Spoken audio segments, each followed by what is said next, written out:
Shalom, welcome to today's webinar. My name is Eli Bialik and I am the community advisor at Nefesh B'Nefesh.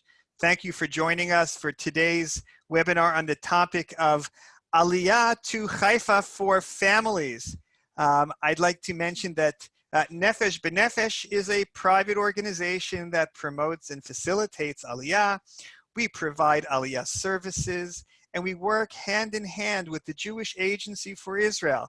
The Jewish Agency is responsible in determining eligibility for making Aliyah under the Israeli law of return, Chok HaShavut. And what we do at Nefesh B'Nefesh is we assist you both with your Aliyah process and with your Aliyah planning. And as part of the planning for Aliyah, it is my pleasure to introduce to you Smadar Stoller-Porat, who is the Ole coordinator from countries that speak English of the Haifa municipality. Welcome, Smadar.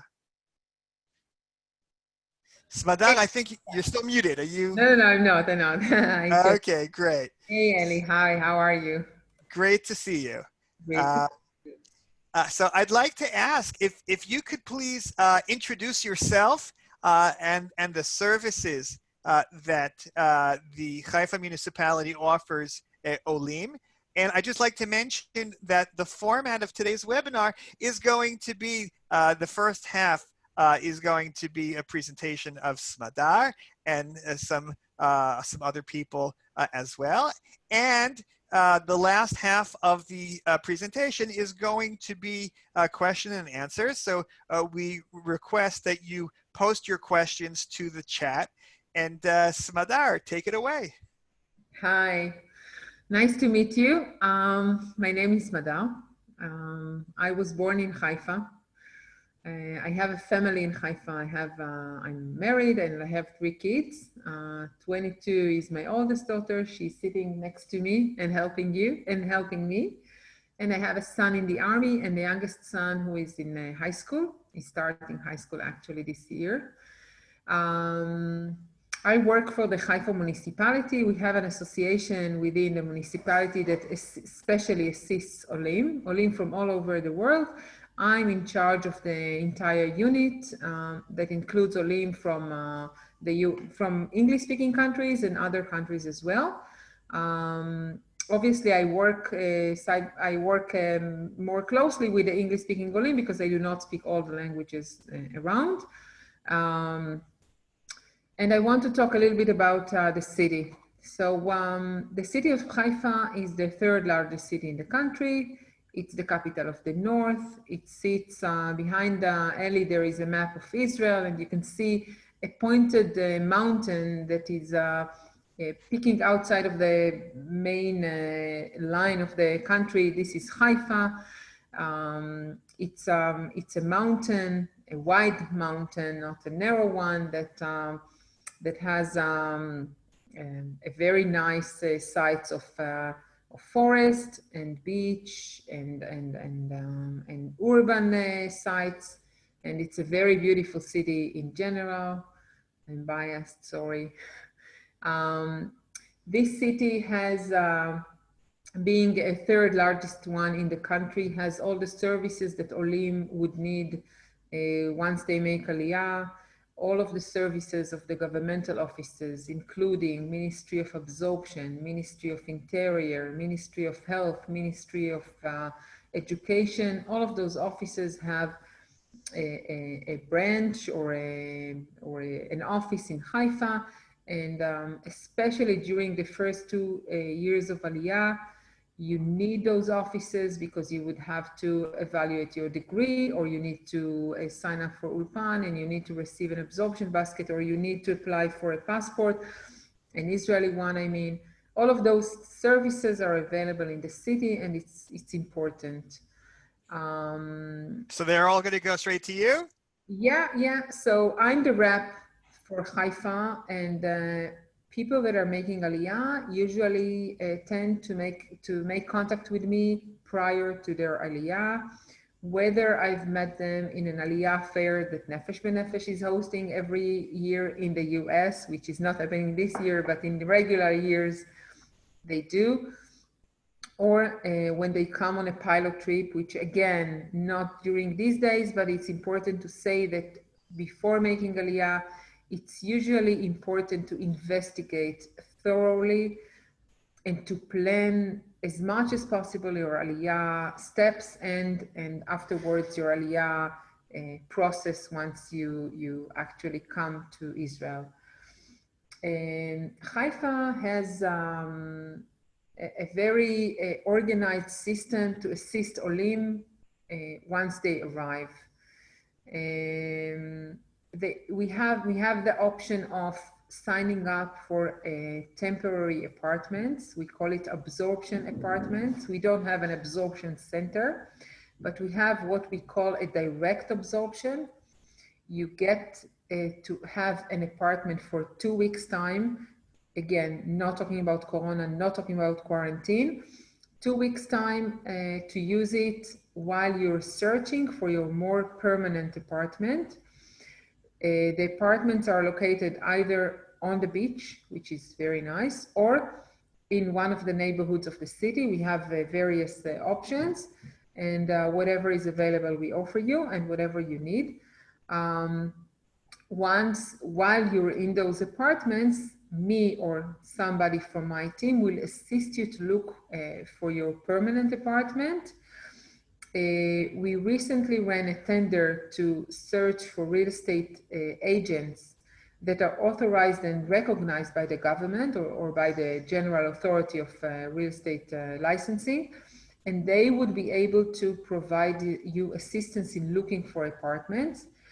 Being that said, we today with the media, open media options, you can search on websites such as Yad2 or other like Craigslist. I'm taking you from the other webinar.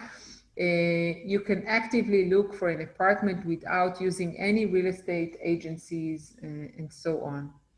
So Smadar, I wanted to ask you, the Ole apartments to start off for the first 2 weeks, does that cost anything? Yeah, the cost is subsidized. We only charge 100 shekels a night, even if it's a full family. I mean, not 100 for everyone. And it includes all of the utilities and payments. You don't need to pay anything in additional to the 100 shekels a night. You will receive an organized apartment, or on the beach, it's like apartment hotel. You will have a bed and a refrigerator and everything that you need on the first days. It's not a luxurious apartment, but it's a very well-maintained, organized place where you can crash, but you can actually sleep there comfortably and look actively for a more permanent place. Talking about apartments, I want to elaborate a little bit about pricing. I'm going to give you some pricing ideas because Haifa is extremely affordable. And I just want to, in a few words, we are not going to elaborate about it because you have all the detailed information on the Nefesh B'Nefesh website, on the Aliyahpedia. If you open community page, Haifa, you will find a lot of information about the city. But just, to open up the ideas, 3 bedrooms, meaning 2 bedrooms and the living room, because in Israel you count the living room as one of the rooms that is counted. 3 bedrooms apartment, it's between 3,000 to 4,000 for rent, and 4 bedrooms, shekels, and 4 bedrooms, it's between 3,500 to 5,000. The difference of the prices would be between apartments that has views, if it was recently renovated, if it has furniture inside, and in which specific neighborhood it's located. The city is sitting on a mountain, but a wide one, not a narrow one. And the upper strip of the mountain has 2 major neighborhoods that English-speaking Golim tend to choose, Neve Sha'anan or Achuza. Neve Sha'anan is a little bit more frum, but very friendly to families. And Achuza is a little less frum, although in both of them you have all affiliations. religious affiliations. Achuza is a little bit more pricey. Neve Sha'anan, in Achuza you have different neighborhoods. It's a greater area of a few neighborhoods that are combined. Some of the neighborhoods have larger apartments, meaning you might have a 4-room apartment of 100 square meters, or you can have it 100. I'm sorry, I don't know in feet. I know it in measures of Israel. So it can be between 100 to 130 square meters. In Romema, for instance, you don't need to remember. Once you have your idea of making Aliyah, I will be more specific in your own questions. But in Romema, for instance, the apartments are larger, not by number of rooms, but number of square meters, square feet.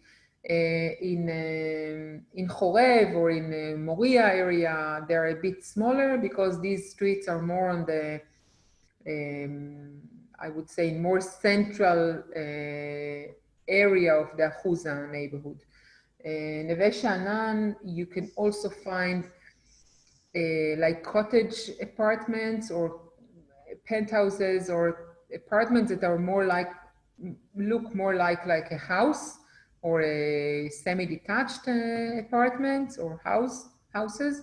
In Achuza, you have those opportunities, but they are very expensive.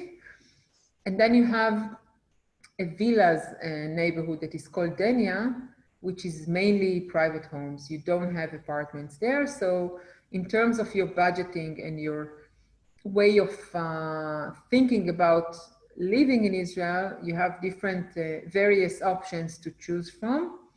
You have shuls in each of the neighborhoods that you can think about in the city. So in case you want to have a spiritual life and you have to have you would like to have a shul, even if you're not religious, then you have those options. Can I ask you, Smadar, with Yes. which affiliations there are synagogues in Haifa? So basically, you have the major 3, which is or major 4. You have the Orthodox, modern Orthodox, which is called the Leumi. You have Reform, and you have Conservative. Obviously, you have also Chabad, Chardal. You have all of the options. I think the only one that I didn't find in Haifa was the there is something very unique that you have in Tzfat. Remind me, Eli, how they call it. Ultra something. It has some unique name. Never mind. But mainly, basically, you have everything. You have all of the options. There is something that is called ultra orthodox. Am I right, Eli? Right. That is some people refer to Haredi as ultra orthodox, but No, there are so many different ways to explain affiliation. So that's great. So Smadai, the main communities where English-speaking Olim are in Haifa are basically 3, if I understand, right? Between 3 to 4. I mentioned before, Achuza and Neve Sha'anan are on the upper area of the Carmel Street. These are the main 2 neighborhoods that most of the Anglo Olim would choose, but you also have Olim that might choose Hadar. When we spoke about the mountain, it has 3 layers. The upper layer is Carmel Strip and Neve Sha'anan. The middle layer is Hadar. It used to be very commercial in the past when I was a kid. Today, it's also, they're also inside this main area. You have streets that are very much שכונות למגורים של משפחות. Family-oriented community. Family-oriented communities. And you have the downtown, the Port Campus, which is very much like a student's hub. Families would not choose this unless they would go to reside by the beach in a neighborhood that is called Bat Galim, or another neighborhood that is called Shar Aliyah. And there is a new neighborhood, it's called Ramat Hanassi, Neot Peres, sorry, and also Ramat Hanasi. They're actually one next to the other. These are two new neighborhoods. One is closer to Sami Ofer Stadium. Another one is closer to Derech Hayam Street. These two neighborhoods are close to the beach by walking distance. And they are newer than the other neighborhoods. So if you're looking for a brand new apartment, as we call it in Israel, from the nylon bags, I don't know how to translate it, then you can choose between one of those neighborhoods. I can tell you that in Neot Peres, Straight out of the wrapper. exactly. Yeah. Thank you, Eli. Neot Peres has a new school that is, איך אומרים בית ספר ניסיוני? Experimental school. It's experimental school with a new method of teaching the kids through science.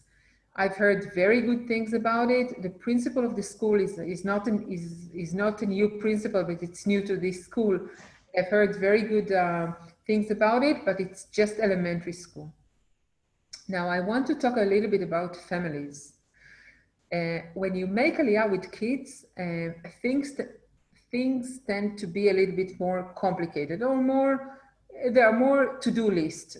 There are more things on your to-do list. You have to find an apartment, you have to set up your sal klita, you have to find health insurance, maybe you want to have a car because you have kids, maybe you want to, there are more errands to do once you make Aliyah with kids. One of the errands is to sign them up to school. Now, this is a big issue, but an issue that in Haifa has a very, very well organized method on how to do it. First of all, we chose a few schools, elementary ones and also high schools, as friendly Olim schools. We call them Olim,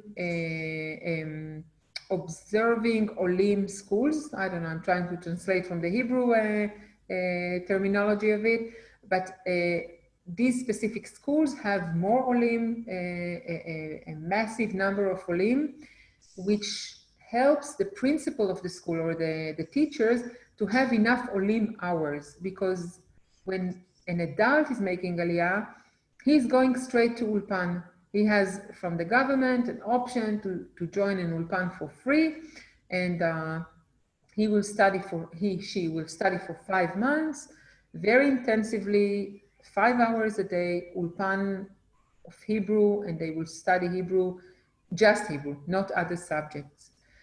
When a kid is making Aliyah, and it doesn't matter the age of the kid, he will go straight into school, like they will throw into the swimming pool, swim along, you're young, you will manage. Not necessarily so easy. No, it's doable, but it's not necessarily so easy. And therefore we need to find a way to back them up, to help them, to support them in any way that we can. So we chose a few elementary schools and I think 3 high schools that are Olim-friendly schools. The principal is on the board for that, on board. The Ministry of Education is on board as well, and the educational unit of the area of the municipality is also assisting. In the morning, we have an Olim teacher. The Olim teacher would teach the kids where you have subjects such as Bible and Hebrew and history and geography, where you have a lot of Hebrew inside the subject. The kids would probably be exiting the regular class and will be studying in small classes with other Olim as well. Smadar, I just wanted to ask you, as you're explaining, these special classes, these are part of the public school system, or are they also part of the Mamlachti Dati, the religious public school system? And are there any programs like this in the Haredi school system? Very good question. So I will answer it in חלקים, in parts. First of all, we give assistance to all of the options that are public. I'm not talking about the private ones, but I want to start before that. Haifa is a twin city to Boston, and it's twin city due to the high education scenery of the city. Education is one of the most important things of the city. We take education from kindergarten until academia very seriously. And we also have assistance to kindergarten kids. And it doesn't matter if you go to a religious one or to a secular program. Now, in terms of assistance, we have assistance in 2 religious elementary schools, in 3 secular schools for elementary. We have for the mid school and high school, we have 2 religious, 2 secular schools that we have assistance for Olim. And in the religious ones, we have 2 places for girls, 2 different places for girls, and 1 place for boys. But we also have an option of another, like a dormitory, איך אומרים, שילדים גרים בתוך פנימייה, boarding school. Yeah, there is a boarding school for boys outside of Haifa that Haifa is assisting in joining for religious kids. Okay. When you say religious, I don't want to be confusing to our participants, but there are 3 different educational tracks in Israel for the Jewish community. There is secular, then there is religious public school, which is called Mamlachti Dati, and perhaps is most similar to modern Orthodox. And then there is what is Chinuch Hatzma'i, or the Haredi Orthodox school system. So the programs that you were talking about right now, they relate specifically to the public secular and the public modern Orthodox. Am I correct? Yes, although we have a Chabad school in Kiryat Shmuel, elementary and mid school, אהרון הרועה, בנים בנות, girls and boys, and then they have after that they have I forgot the name how they call the mid school. By the way, Avroimi is joining us. I don't know if you saw it, Eli, sorry, so you can put him on speaker as well. He's an Ole in Haifa. So you have different options, and we try to tailor-made to each family their need. Like I have a family that made Aliyah from the US, but they are originally from France, and they wanted to be near the French community. So we found them a community that is half French and half American. They live in Neve Sha'anan. Their kids are going to a Chabad school because they are Chabad. So, you know, we are trying to work it out with the family what fits their needs the best. We also assist in signing up for school, and even if something comes, I don't know, something is not working as expected, we are able to change the school. It's not like a Catholic wedding or marriage. You can start in one place, and if it doesn't work out, we are able to change the option. What's important is that you get, the kids get the hours in the morning, which is very important during the school hours to get a few hours, but we also have learning centers. The learning centers are only on elementary schools. We have in the secular and in the Tilumi schools, or Mamlachti Dati schools, sorry, and it's after school hours. The kids, when they finish the regular day of the school, and they still need assistance in their homework or assignments, they can stay 3 times or 4 times a week, depends on each school, and have like I don't know how you call it, like a clubhouse, like an after-school activity, and they are studying with teachers, and they are doing their homework because the parents are unable to help because they are still in Ulpan and they don't know Hebrew good enough to assist with the homework. So we have these options to offer to the higher, no, to the mid school and high schools. They would not stay in a learning center like that. We are we know how the teenagers are working. For them, we have a system of private teachers that are coming to their house. Each kid receives a basket of 20 hours free of charge that the municipality is paying for the cost to teach them at home and to assist them on their assignments. In rare cases where they need more hours than that, if they cannot afford it, the municipality can give even 40 hours, but basically we give a package of 20. We are trying to give as much support as possible. And again, we are in touch with all of the resources that are available for Olim into integrating better to the system in any method that you can imagine. This is an incredible service that you're offering to our Olim Smadar. I want to thank you very much. And I just wanted to ask you, is there any time frame? In other words, if somebody is making Aliyah and they're looking to register their children in school, when should they be in contact with you? Okay, so basically making Aliyah, you have to plan a lot of things. And you have to prepare the family and yourself. If you would like that your child will start the school year on time, which in Israel starts on September 1st, usually, I would say that making Aliyah during July, end of July, beginning of August would be the right timing.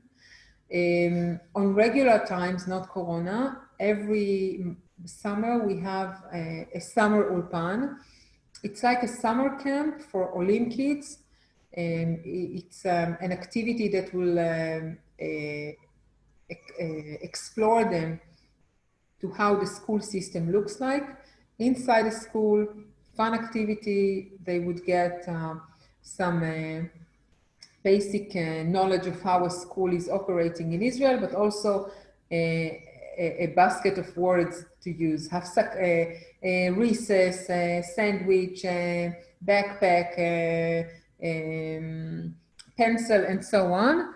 ABC, alphabet, and so on. It's a fun activity. It's not like studying in a classroom regularly with a teacher. And it assists, it's assisting the kids to, it's a fun activity. Thank you so much. Smadar, we're about to enter our question and answers session. So if anybody has questions, please submit them through the chat. I just wanted to ask quickly about those families that have children with special needs. Very good question. Again, when we are discussing the preparation for Aliyah, I think that in cases of special needs, if you make good preparation in advance, then during the times that you're looking for an apartment and you're busy with all of the bureaucracy on the first weeks of Aliyah, if you are well prepared, then you can enroll your kids pretty fast into the system in a pleasant way. If you send me in advance, and being coming from English-speaking countries, it's very easy for me because I don't need to translate none of the documents. You don't need to translate none of the documents.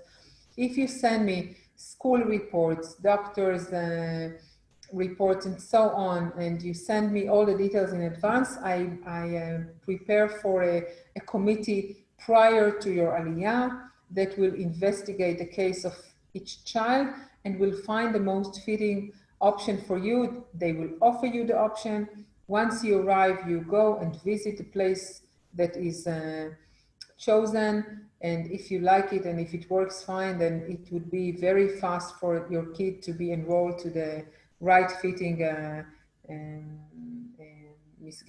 right fitting school that he might need. Thank you very much, Smada. So I believe that it's just going to be the two of us for this webinar because our guest seems to be having a technical difficulty. So look forward to communicating with the guest next time. But so now, I'd like to start with some questions. Some of the questions are being presented now, and some of the questions had been presented earlier. And here is the first question. I'm used to living in a warm, friendly community in New Jersey. Cities seem to be large and impersonal. Can I find a sense of community in Haifa? Oh my gosh. First of all, you cannot even measure the sizes of the US and Israel. Let's start with that. Anything that seems large in the US is itsy bitsy tiny in Israel. Okay, let's start with that. The distances are very, well, it's a very small country. In terms of how you feel in a city, so Haifa is a city. It's nominated as the third largest, but it's actually not so big. I mean, if you drive from one end to the other, it will take you less than 1 hour from the two far points. I don't know, Eli, help me on that. מהמקומות הכי רחוקים בין צד לצד, המקסימום זה שעה. From the farthest distance, from Yeah, side to side. take you 1 hour. We are sitting on a mountain that used to be completely forest. So it's very green and the scenery is very country-like style. In terms of communities, Haifa is very warm. It's very friendly. I mean, if you walk in the street and let me tell you a short story. My office is located in Hadar, in an area that is, we don't have so many Arabs in Haifa, but the Arab area of Haifa is where my office is, and it's like an area that is not very. There are not so many Israel or Jewish families around. Okay, but when my olim are coming to look for me, always there will be someone that will walk them from the point that they left the bus until my office. They will see that the ole came into my office safely and you know, pleasantly. We are very friendly. I know that I had an ole that lost his phone on one of the Egged buses. And when he went down, I think I sent you once this story, Eli. When he went down, there was a citizen that was on the bus and he saw the phone and he was yelling, but the ole, he didn't know Hebrew so well, so he didn't understand it. He was, someone was calling him. Anyways, the end of the story is that this Israeli guy that found the phone was able to return the phone to the ole. Now they're good friends. And you know, it's a very, I don't know. When I decided to come, I got married. We went abroad for a few years, and when I came back to Israel, my only choice was Haifa because it's a nice city on the scenery, but it's also a nice city in terms of neighbors, of people around. So on the topic of neighbors, Smada, so you had mentioned that your office is in a neighborhood that has an Arab population. Would you care to share as far as what the relationship is between the Jews and Arabs in Haifa? Very good question, Ali. I think, and it's not, I'm sorry, but I'm not taking my own words about it. I'm taking our previous mayor's words about it. If there would have been world peace between the Arabs and the Jews, it would start from Haifa. I can tell you that during, you know, Israel suffered from so many wars and so many situations with Lebanon, or with, never mind, I don't want to put bad things on this presentation, but we have shelter beneath my office. and it's a community, it's a neighborhood shelter. Most of the apartments, they have their own shelters, but in the older neighborhoods, sometimes there is a shelter for a few houses around or a few apartments around. In our shelters, we have Jewish and Muslims and Christians, and they were all together supporting one another while there were missiles pointed into the area of Israel and Haifa. I can tell you that although Haifa has less than 10% of their population Arabs or non-Jewish people, we managed to be very good neighbors, although we do not live in the same neighborhoods. I live on the western Carmel of Haifa. In my neighborhoods, there are no Arabs. Where my office is, mainly Arabs, some Russians, very good neighbors, as I pointed before. There are a few places that they live, but usually they don't live one next to the other. Being that said, there are a lot of restaurants and services that you can get, you can have that are managed by Arab communities, and they give very good service, and we have very good relationship with them. We have, like in December, we have a big festival in Haifa. It's called the Festivals of all the The Festival of Festivals. Something like that. And it's like the Muslim holiday, Christian holiday, and Hanukkah. And there is a big thing about it in Haifa. It's for December, every weekend, Thursday, Friday, and Saturday, there are celebrations, mainly some of them being held where my office is. And it's an amazing thing. People are coming from all around the world, but obviously all around the country, to watch the spectacular relationship with restaurants and shows, and it's an amazing festival. Great. Thank you very much, Smadar. I'd like to address another question. Okay, how do I research educational opportunities for my children in Haifa? How do I look to find the school that is appropriate for my child? Okay, as I explained, when we are not talking about special needs, we are just talking about kids that are going to different age groups. And you basically choose the school by the neighborhood you would like to live in. Because in each area, we have an absorbing type of school. Why we chose these schools? Because first of all, the schools were good. And secondly, we chose those schools because we are trying to put a few eggs in the basket in order to have more hours for the kids to use. So we chose a few schools, and those schools are the schools that we are advising the Olim to join. Thank you very, very much, Smadar. Next question is on the topic of employment. I don't work in high tech.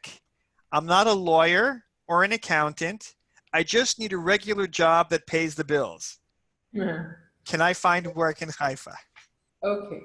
So yes, we have, first of all, we have 3 major hospitals. So, you don't have to be a doctor to work in a hospital. You can be other things. I mean, you can work as a medical assistant for, I don't know how you call those jobs in English, but you have like a secretary, and then you have all those כוח עזר רפואי,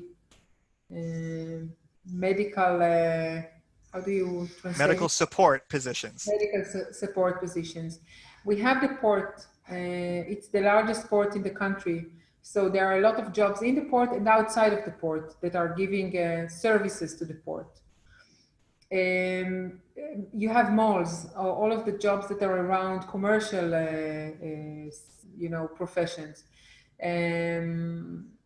You have factories that you don't need to be like an engineer. You have many factories inside the skirts of the city. So you have lots of choices to choose from. We have theaters, we have cinemas, we have places where you can work over there. I mean, teaching positions. We have lots of schools, adults positions, teaching adults positions. We have language schools like Berlitz and Wall Street and so on. These are schools to teach English to adults as a second language. So we have lots of opportunities. It's just being ready to work, and we are assisting. We have, on top of the Nefesh B'Nefesh advisor for employment in the north, which most of her jobs are being offered in Haifa, I guess, because we are a large city.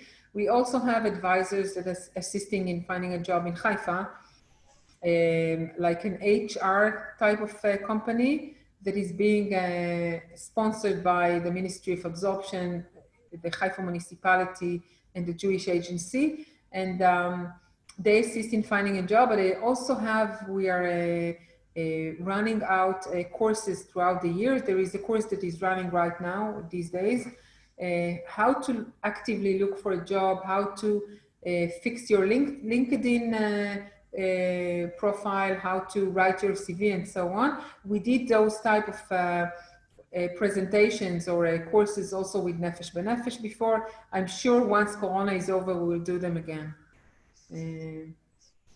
Great. So another question that we had, I guess this person is in high tech, and the question is, how does the high tech scene in Haifa compare to other cities? Okay, so I think I said before, I don't know, I had a few webinars today, that we are twin cities with Boston due to the education scenery. We are also twin city with San Francisco due to being the second, or being the largest Silicon Valley of Israel. In Haifa, you have a high-tech park that has IBM, Intel, Google, Yahoo, Microsoft. I have a whole spreadsheet about it. Many high-tech companies. We have also, hey, Avrumi, he's also, no, he's not high-tech. Hi, sorry, I have to apologize to everybody on the group. As Smadar is already aware, there was a little technical miscommunication about the timing of this, and so I was double booked for this evening. Although now that I'm on, I certainly would love to be as helpful as possible, and my apologies for being late to the group. I'm more than happy to pitch in now to the greatest extent feasible. So sorry about that, and thanks for joining everybody. Yeah, so in terms of high tech, you have a lot of options and a lot of opportunities. The fact that you're coming from an American type of country or English country, then English-speaking country, finding a job in high tech is not too difficult. Again, you have to come with your own experience. You have to brushing up your CV accordingly to the system of how Israel is looking at CV. There are a lot of opportunities. I think that now that Avrumi came, maybe he wants to share with us his experience of Aliyah to Haifa. Yeah, I'd be more than happy to. What specifically would you like me to cover? I can tell a story for another 20 minutes, or I could be more specific. We have about 5 to 10 minutes, so we'd love to hear about where you live and why you think it's a great place for other families to come. Fantastic. Okay, so that's a good guide rails. So Haifa to me represented really very much the best combination of things. As an American Ole, just as it happens, I come from New York. I was living in New York City. I was born and raised in New York. That's where I'm from. So my whole life is basically New York. I lived in other places, but that's where I'm from. When I was coming to Israel, I really wanted to be somewhere that my kids were going to be able to have a sense that they're in a big city, but not too big. So I lived in Manhattan and I was born and raised in Brooklyn. I didn't want that life for them. And I wanted them to have the opportunity to have nature, green, tiyulim, like little trips where they could go. And I wanted them to be able to integrate into very much into Israeli society and Israeli culture so that they would be fully acclimated as they experience their life here. And when I looked around, there were a number of cities that I considered. I looked at a number of different cities like most American Olim, and I just generally felt that Haifa, and I don't know how this is going to sound to everybody, but Haifa offered the best combination of absolutely the most beautiful, one of the most beautiful cities in all of Israel by far. There's nowhere that you'll find the combination of mountains and ocean and sun and sky and water and hikes and hills and valleys, all within a 10-minute proximity of each other. When you live further inland, the beach is very far. When you live really north, the center is very far. If you live really south, it's really hot. Haifa just, to me, represents this perfect combination of weather, geography, topography, etc. Number one. Number two, and practically speaking, it also offers an unbelievable discount to the cost of living in any of the typical American Oleh centers of gravity. So, I looked at apartments in Jerusalem, in Modi'in, in Tel Aviv, in Herzliya, in Pardes Chana, in Zichron Yaakov, the list goes on. And I can tell you that from a cost perspective, you're going to get more for your money in Haifa, more square footage, more apartment, more elbow room and more space than you will in any of those cities. My apartment here is exactly a quarter of the price of the same size apartment that I saw in Tel Aviv, and probably a third of the price that it was in Jerusalem. So that's a very big deal, especially for Olim. You want to be very budget conscious. You want to be very financially conscious. So cost of living was a huge factor, and how far your dollar goes was a very big factor as well. From a transportation perspective, I'm a New Yorker. I lived in Manhattan. It was very nice, but I grew up in Brooklyn. Brooklyn to Manhattan is a 40-minute train ride from the middle of Brooklyn to the middle of Manhattan. Here, a lot of people, whether you find work in Tel Aviv, whether you find work in another city, you find work in Haifa, a lot of people do commute to Tel Aviv. It's a fact of life. And so I wanted to be able to live in a city that gave me the opportunity to have the same type of commute feel that I had in the United States, which was no more than 45 minutes. When you get on the train in the morning here from Haifa, if you have to go to Tel Aviv, which I don't necessarily have to do because I work in Haifa, but when I do have meetings in Tel Aviv, if I'm on the express train in the morning, it's a 41-minute ride, flat, door to door. Haifa, central Tel Aviv, 41 minutes on the train. It's kind of unbeatable. So when you add it all up, and by the way, Haifa happens to be the original beating heart of the tech industry. The Matam was here, The largest global pharmaceutical companies are here. Google is here, Microsoft is here, Intel is here, Qualcomm is here. The big accounting firms are here. There's a ton of huge American companies here. The Technion, which is the #1 technology school in Israel and arguably amongst the best in the world, is here in Haifa. So the tech scene in general has a tremendous amount of gravity here in Haifa.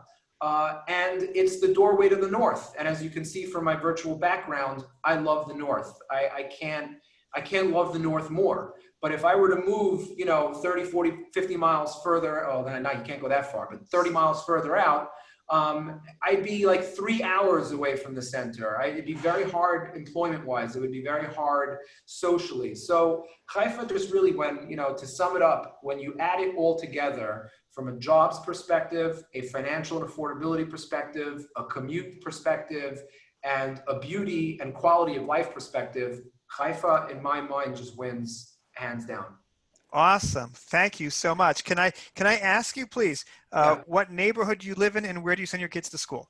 Yes. So we live in Achuza, which I have to say, I don't know if he's on the call, but we met Smadar actually at the Nefesh B'Nefesh event in, I believe it was New Jersey. That's where we met Smadar originally. And through a friend, not Smadar, even though I love her and she's a great friend, through another friend, I was introduced to somebody that lives here. His name is Evan Saltzman. And so we connected and Evan turned me on to Achuza. I originally landed in Denya, which is a beautiful neighborhood in Haifa. There's Denya, there's Achuza, there's the Einstein area. I heard earlier, Smadar was talking about Bat Galim. There are so many neighborhoods in Haifa. Honestly, I'm going to say something so silly, but it's so true. one of the hardest decisions my wife and family had to make was, do we want the view of the ocean and the northern mountains with the snow caps, or do we want the view of the ocean and the beach facing south? You know, that's the type of thing. So we got turned on to Achuza. We live here in Achuza. Our kids go to Gan Ol. That's where my oldest, he's pretty young. He's still in kindergarten. And Gan Ol is, we don't use the car. Like at this point, we have no wheels. You know, we walk our son to school and we walk him back. It's a religious, you'll have to excuse me, I'm not wearing a kippah right now, but it's a religious Orthodox, part of the religious Orthodox school system. And he's there every day, all day, and he loves it. Baruch Hashem, he's adjusting very, very well. He speaks more Hebrew than me already, and it's only been a few months. And we daven at a shul right here up the hill, which is a Shomer Shabbos Orthodox from shul, primarily Israelis. There's you know, one or two other American families. Evan is one of them, and it's a wonderful, warm, welcoming community. Sounds great. Wow, I'm excited about Haifa. I can't wait to come and visit. I've actually been to Haifa, and Smadar has showed me around before, but now Avrami, I want to go for a tour with you as well. Thank you so much. I would be more than happy to be an ambassador for Smadar and for anybody else who needs the assistance, and walk you guys around Haifa, show you what it has to offer, take you to the different neighborhoods. It would be my pleasure. It really is. I think it's one of Israel's best kept secrets, honestly. Great, great. So at this point in time, I would like to thank Smadar Stoller Porat from the Haifa municipality, and Avrami. And I just would like to say we are so excited to see so many people who are thinking and, you know, planning the possibility of making Aliyah. Thank you so much for joining us on this webinar. I'd like to mention that if you are planning the possibility of making Aliyah within the next 12 months, and you have not yet submitted an Aliyah application, now would be the time to do so. Go on to the Nefesh B'Nefesh website, nbn.org.il. On the upper right-hand side is where it says there's the menu item Apply. It's an online questionnaire. It takes about 25 minutes to fill out. And once you submit an application, Nefesh B'Nefesh will be able to continue to assist you both with your Aliyah process and with your Aliyah planning. So Smadar, I'd like to give you, if you have anything that you'd like to say to everybody joining us today. I would like to say that I'm so excited. I had 3 webinars today with Nefesh B'Nefesh. This is the last one. I'm so happy to see so many people that are considering Israel and then considering Haifa. I know it's a big move. I know you have to have guts to do this step, but once you make Aliyah, I think Avrumi said it all, and I'm sure that if you would have changed some words with Evan, that used to be always, I asked him to join those webinars. It's just that, you know, Evan is coming every time, so I'm very happy, Avrumi, that you came. Yeah, I think it's amazing that people are doing the step, but once you do it, I think you would, once you live in Israel, you understand why, what's the thing about, why we are this type of country, why people are so happy to be here. It's a very warm country. We are so happy and we are so pleased to have Olim Chadashim. Haifa, that is not as popular, is a secret, as Avrumi said, is even more happy to receive Olim Chadashim, and we are, by all means, we are so happy to have you all coming in. And please don't hesitate to send me emails or WhatsApp or do a Zoom one-on-one to ask specific questions. I'm more than happy to help. Thank you so much. Thank you, Smadar, and thank you, Avrumi. Thank you. Thank you for everybody who came and submitted questions, and we will be in touch with our contact information as well as the recording of this webinar. Toda rabah. Shalom, shalom.